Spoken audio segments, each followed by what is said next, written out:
ہمارے نبی حضرت محمد مصطفیٰ صلی اللہ علیہ وسلم نے ارشاد فرمایا، من بطأ به عمله لم يسرع به نسبه، جس کو عمل نے پیچھے رکھا تو اسے نسب آگے نہیں لے گئے۔ میرے بھائیو، جس آدمی نے عمل کرنے میں سستی کی، کبھی عمل کیا کبھی نہ کیا، تو ایسے آدمی کو خاص طور پر اور باقیوں کو عام طور پر یہ حدیث یاد رکھنی چاہیے کہ اس کا نسب نامہ کام نہیں آئے گا۔ کیونکہ میرے دوستو، حدیث مبارکہ ہے، ہمارے نبی حضرت محمد مصطفیٰ صلی اللہ علیہ وسلم نے اپنی بیٹی سردار جنت کو بلا کر فرمایا، اے فاطمہ تو زہرا رضی اللہ تعالی عنہا، آپ یہ نہ دیکھنا میرا نسب بڑا اونچا ہے، میں اس وجہ سے کامیاب ہو جاؤں گی، میرے والد ابا جان نبی ہیں اور میرے شوہر علی ہیں، مجھے جنت کی خوشخبری مل گئی ہے، یہ نہیں دیکھنا آپ نے اس چیز کو، آپ نے اپنے عمل کرنے ہیں، اگر آپ کے اعمال صحیح نکلے تو جنت کے اندر جانا ہے، اگر اعمال برے نکلے تو پھر یہ حسب نسب کام نہیں آئے گا۔ دیکھو میرے دوستو، سونے نبی صلی اللہ علیہ وسلم اپنی بیٹی کے بارے میں بھی یہ کہہ رہے ہیں، ہم میرے دوستو کتنی گناہ کرتے ہیں، کتنی غلطیاں کرتے ہیں، کتنی خدائیاں ہم سے ہو جاتی ہیں، اور فرائض ہم سے چھوٹ جاتے ہیں، واجب ہم سے چھوٹ جاتے ہیں، سنتے ہم سے چھوٹ جاتی ہیں، نوافل ہم سے چھوٹ جاتے ہیں۔ میرے دوستو، اگر تو فاطمہ تو زہرا کبھی نماز قضا نہیں ہوئی، کبھی تہجد قضا نہیں ہوئی، کبھی قرآن مجید کی تلاوت قضا نہیں ہوئی، سارے اعمال کیا کرتی تھی، اور وہ بھی ان کے بارے میں یہ اتنا کہا جا رہا ہے، اپنے عمل کو دیکھنا ہے، عمل ہو کے تو آگے کامیاب ہونا ہے، عمل نہیں ہوتا آگے ناکامی آئے۔ میرے دوستو، ہم حضرت فاطمہ تو زہرا کے ساتھ نہیں مل سکتے، ہم حضرت ابوبکر صدیق کے ساتھ نہیں مل سکتے، ہم حضرت عمر فاروق کے ساتھ نہیں مل سکتے، ہم عشرہ مبشرہ کے ساتھ نہیں مل سکتے، ہم صحابہ کے ساتھ نہیں مل سکتے، ہم صحابہ کے قدموں کی خاک کے برابر بھی نہیں ہو سکتے۔ میرے دوستو، وہ اتنا عمل کر رہے ہیں، نہ قرآن چھوٹ رہا ہے، نہ تہجد چھوٹ رہی ہے، نہ فرائض چھوٹ رہے ہیں، نہ واجبات چھوٹ رہے ہیں، ان کو جنت کی ٹکٹ دنیا کے اندر دے دی گئی ہے، اس کے باوجود بھی کہہ رہے ہیں، کاش کہ ہم مٹی ہوتے، کاش کہ ہم درخت ہوتے، کاش کہ ہم پتا ہوتے، ہم سے حساب کتاب نہ لیا جاتا۔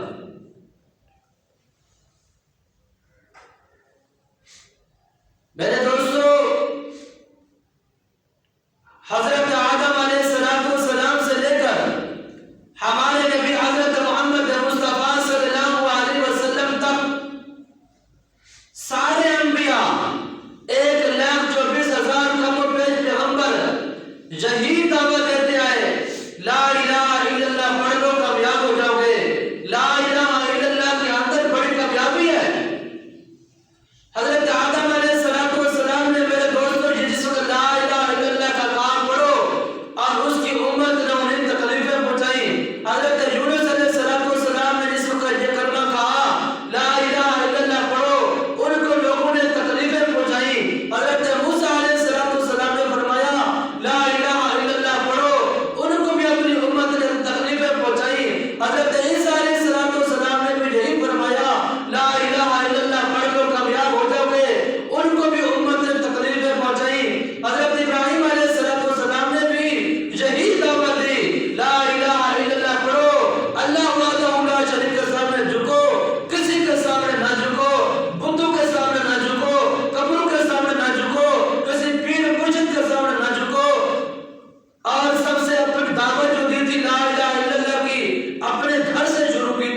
اور جتنے بھی پیغمبر آئے ایک پیغمبر دوسرے پیغمبر کی گواہی دیتا آیا، یعنی کہ یہ نبی آیا تھا، اس کے بعد ان کے لوگوں نے یہ کام کیا ہے، اس طرح جو کرایا ہے، آگے دوسرا پیغمبر آنے والا ہے، یہ خوشخبری بھی دی جاتی تھی، کتابوں کے اندر صحیفوں کے اندر یہ بتا دیا جاتا تھا۔ جس وقت ہمارے نبی حضرت محمد مصطفیٰ صلی اللہ علیہ وسلم کی باری آئی میرے دوستو، انہوں نے بھی سب پیغمبروں کی تصدیق کی ہے۔ آج جو کتاب ہمارے نبی کو ملی ہے، اس کتاب نے بھی سب پیغمبروں کی تصدیق کی ہے۔ سارے پیغمبر پر حق تھے، سب نے یہی دعوت دی لا الہ الا اللہ۔ میرے دوستو ہمارے نبی پر نبوت بند ہو گئی، اس کے بعد کوئی نبی آنے والا نہیں ہے۔ میرے دوستو اس کی تصدیق کون کرے گا؟ آگے کوئی اور کتاب آنے والی بھی نہیں ہے۔ میرے دوستو اس کے بعد ابو بکر صدیق نے تصدیق کی۔ ہمارے نبی کے جانے کے بعد ہمارے نبی کا مسلح جو سنبھالا ہے، ابو بکر صدیق نے سنبھالا ہے، اس نے بھی یہی دعوت دی لا الہ الا اللہ۔ جس طرح پیغمبروں نے پڑھا ہے، جس طرح انبیاء نبیوں نے پڑھا ہے، تم بھی اس طرح پڑھ لو گے کامیاب ہو جاؤ گے، جس طرح انبیاء کامیاب ہو گئے، جس طرح ان کی امتیں کامیاب ہو گئی۔ میرے دوستو آج ہم نام کو تو مسلمان ہیں، ہم کہتے ہیں ہم اپنے خدا کو مانتے ہیں، اپنے نبی کو مانتے ہیں، مانتے تو ہیں ان کے احکام کو بھی مانو نا۔ جس طرح خدا تعالیٰ نے ہمیں بتایا ہے قرآن مجید کی تلاوت کرو، اس کے اندر جو احکامات ہیں، شراب سے قرآن مجید کے اندر منع کیا گیا، سود سے منع کیا گیا، برے کام زنا چوری ڈاکے سے منع کیا گیا۔ قرآن کو تو مانتے ہیں، ان کے احکامات کو نہیں مانتے ہیں۔ ڈاکہ ہم نے ڈالا ہے، چوری ہم نے کرنی ہے، شراب ہم نے پینی ہے، برے عمل ہم نے کرنے ہیں، جھوٹ ہم نے بولنا ہے، یہ قرآن کو ماننا ہو یا اس کا انکار کرنا ہوا؟ نبی علیہ السلام نے یہی بتایا، یعنی کہ اللہ تعالیٰ کی بات کو مانو، قرآن مجید کو مانو۔ قرآن مجید میرے دوستو اللہ تعالیٰ کی کتاب ہے، یہی حکم دیتی ہے نماز پڑھو، نماز کا حکم قرآن مجید کے اندر فرمایا ہے۔ نبی علیہ السلام نے بھی یہی دعوت دی ہے، نماز پڑھ لو کامیاب ہو جاؤ گے، نماز پڑھ لو کامیاب ہو جاؤ گے۔ میرے دوستو ہم نبی کو تو مانتے ہیں، آخری نبی کو بھی مانتے ہیں، ہمارے نبی حضرت محمد مصطفیٰ ہے، لیکن ہم اس کی بات کو تو مانتے ہیں، انہوں نے جو کام ہمیں بتایا ان کو نہیں مانتے۔ انہوں نے ہمیں یہ بتایا نماز 5 وقت کی پڑھنی ہے، ایک نماز بھی قضا نہیں کرنی، جب قضا ہو جائے جب قضا کرنی ہے، یہ نماز ایسا وظیفہ ہے، نماز ایسی چیز ہے میرے دوستو یہ توبہ سے بھی معاف نہیں ہوتی، اس کی قضا کرنی پڑتی ہے۔ باقی جتنے انسان گناہ کر لے، توبہ کر لے اللہ تعالیٰ سے، اللہ تبارک و تعالیٰ معاف فرمانے والے معاف کر دیتے ہیں۔ حدیث پاک میں آیا ہے جو آدمی نماز کو چھوڑتا ہے، چاہے خانہ کعبہ خلاف پکڑ لے، یا اللہ میری ایک نماز معاف کر دے، اللہ تعالیٰ کو حکم آتا معاف بھی نہیں، اس کی قضا کر، اس کی قضا کرنی ہے۔ میرے دوستوں کتنے فرائض ہم سے چھوٹ گئے آج تک، ان کو کون کرے گا؟ قبر کے اندر جانا ہے، سب سے پہلے اس چیز کا حساب کتاب ہونا ہے۔ اگر یہ ہماری اچھی نکلی تو باقی اعمال میں ہمارے اچھے نکلیں گے، اگر ان سے ہم رہ گئے سمجھو آگے بھی ہم رہ گئے۔ اللہ تعالیٰ نے کس طرح کی ہمیں سہولیات دی ہیں، بیوی بچے دیے ہیں، کاروبار عطا فرمایا ہے، دکھ سکھ یعنی کہ ہاتھ پاؤں سب کچھ دیا ہے۔ میرے دوستو جس کے ہاتھ نہیں ہے اس سے جا کر پوچھو، جس کی آنکھیں نہیں ہے چل نہیں سکتا اس سے جا کر پوچھو، جو ضعیف العمر ہے مسجد تک آ نہیں سکتے ان سے جا کر پوچھو، ان کی طرف آئے، وہ بھی کہتے ہیں کاش ہم جوانی ضائع نہ کرتے، جوانی کے اندر ہم تہجد پڑھتے، جوانی کے اندر ہم قرآن کی تلاوت کرتے، جوانی کے اندر ہم مسجد کے اندر بیٹھے رہتے، سر سجدے میں رکھتے۔ آج ہم سے نہیں ہو سکتا، آج ہم کرسی کے اوپر بیٹھ گئے ہیں، سجدے کرنے کی طاقت نہیں رہ گئی۔ میرے دوستو کوئی انسان یہ نہ سوچے اب جو کرے کر لیں، بعد میں توبہ کر لیں گے، بڑھاپے کے اندر سب کچھ کر لیں گے، ساری عبادت کرتے رہیں گے اور کوئی کام نہیں کریں گے۔ میرے دوستو موت کی گارنٹی کوئی نہیں دے سکتا، نبی نے نہیں دی، کسی نے بھی نہیں دی۔ کیا ہم اپنے آپ کو دے سکتے ہیں؟ نہیں دے سکتے۔ نہیں پتہ چل کے گھر تک جا سکتے نہیں جا سکتے، نہیں پتہ مسجد سے بیٹھ جا سکتے نہیں سب جا سکتے، نہیں پتہ رات کو سوتے ہیں صبح اٹھ سکتے یا نہیں اٹھ سکتے۔ میرے دوستو جو احکام اللہ تعالیٰ نے بتایا ہے، جو نبی نے بتایا ہے، ان کو کل پر مت چھوڑو، جو کام آج کے اس کو آج کرو، جو کل کا آئے نہیں وہ دیکھا جائے گا۔ دعا کرو اللہ تبارک و تعالی ہمیں اس پر عمل کی توفیق عطا فرمائے۔